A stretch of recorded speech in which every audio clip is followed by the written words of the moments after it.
How are your Romanian listening skills? First, you'll see an image and hear a question. Next comes a short dialogue. Listen carefully and see if you can answer correctly. We'll show you the answer at the end. Are you ready? O profesoară coace o prăjitură. Ce ingrediente a folosit? Astăzi vom face o prăjitură. În primul rând, amestecăm untul cu zahărul. După care, adăugăm 2 ouă și amestecăm bine. Adăugăm făină și amestecăm ușor. Băgăm la cuptor și coacem timp de 50 de minute. Asta e tot.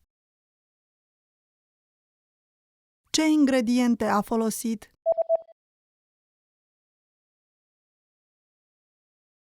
O profesoară coace o prăjitură. Ce ingrediente a folosit?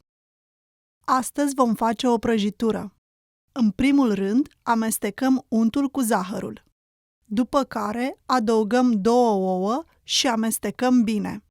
Adăugăm făină și amestecăm ușor. Băgăm la cuptor și coacem timp de 50 de minute. Asta e tot. Did you get it right? I hope you learned something from this quiz. Let us know if you have any questions. See you next time.